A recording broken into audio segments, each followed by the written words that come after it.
and let us all do we can to build a better future. Well, with that being said, we got another story, and it has to do with our good friend, Kristen Sinema. States that she is running on what she campaigned on, and the progressives just got to calm down. What am I talking about? Well, we got a video from Case Study QB. Be sure to follow him on Twitter because, Twitter is censoring his work. Twitter is basically saying that any video that he posts is deemed offensive, but it's just clips from corporate media. So be sure to check out his YouTube channel, Odyssey channel, and support his work for the People's Gauntlet. He's doing a lot of great things, and he's a good friend of the show and throughout all of independent media. Case Study QB, keep on speaking truth to power. So let's play this video of Sinema basically saying everything's fine, everything's okay. You've been criticized from progressives who say you're standing in the way of what we've been campaigning on for years, whether that's repealing the 2017 tax cuts, whether that is changing voting rights laws. What do you say to progressives back home who are disappointed in the job that you're doing here? Well, I'm serving in the exact way that I've campaigned on over the last near decade that I've served in Washington, D.C. And when I ran for the United States Senate in 2018, I told the folks of Arizona what I would do. That I would come to the Senate, try to find bipartisan solutions, be an independent voice for Arizona, and always put everyday people in Arizona first. I would say that's exactly what I'm doing. One of the ways that you negotiate in talking with your colleagues is that you're pretty forthcoming about where you stand on something. We talked about the corporate tax rate. Why do you think it is that your leadership sometimes overpromises? Do you think that that's a problem for voters and for the Democratic Party? I can only speak for myself. But what I can say is this. I would never promise something to the American people that I can't deliver. And I think it's not responsible for elected leaders to do that. The concern I have is that, first, it's not very honest. So you should just be honest. That's something my parents taught me when I was very young, and it stuck. Some of your colleagues, some of them progressives, think that you're kind of an enigma, that they're not sure where you stand on any one issue while you're in the middle of a negotiation. Do you think that that's a fair criticism of you? I think I'm very direct, and I am very upfront when I talk to folks about what I believe in, what I can support and what I can't support. So I think there are some people who just don't like what they're hearing, and maybe they use other terms to describe it. But folks in Arizona know that I've always been a straight shooter and always will be. Would you be willing to vote with Democrats to hold up the president's mandates? Well, I'm not going to tell you those things. Okay. So I'm sorry y'all had to sit through that, but, the faster we play that video, the faster we can get to almost being done with this story.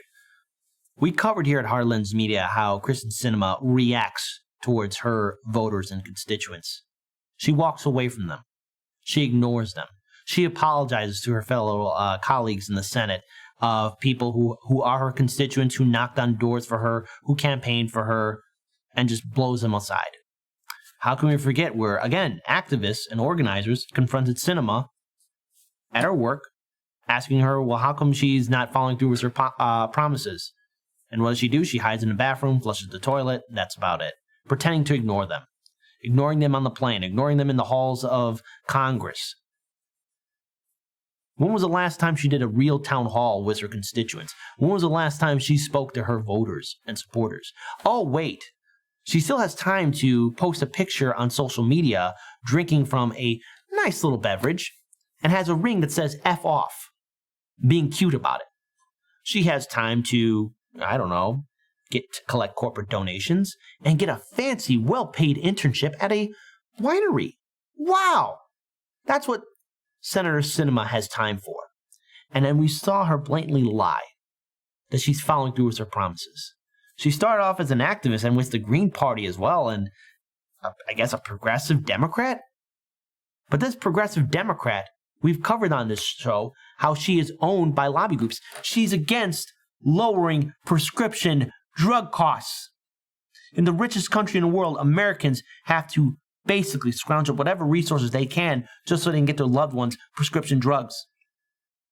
She's against it. She's against any kind of progressive policy.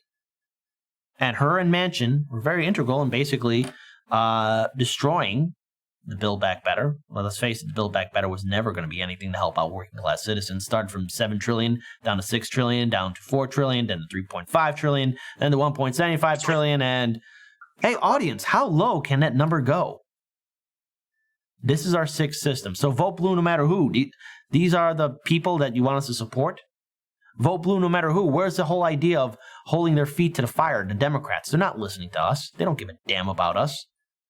And come 2022, what's your excuse? The Democrats couldn't get anything done. And to the progressives in the House and Senate that had the chance to hold the Biden-Harris administration as well as Manchin and Sinema's feet to the fire, they chose not to. They chose to play along. And only at the last minute did they decide to speak out and stand against the corporate Democrats. But even then, it's lackluster. This is our sixth system that we have. This is how corrupt it is. And Democrats, you know you could do better, but you choose not to. This is why we have to look at building infrastructure and movements that are not connected to the Democratic or Republican parties. Nothing connected to Washington, D.C., because it's corrupt to the core.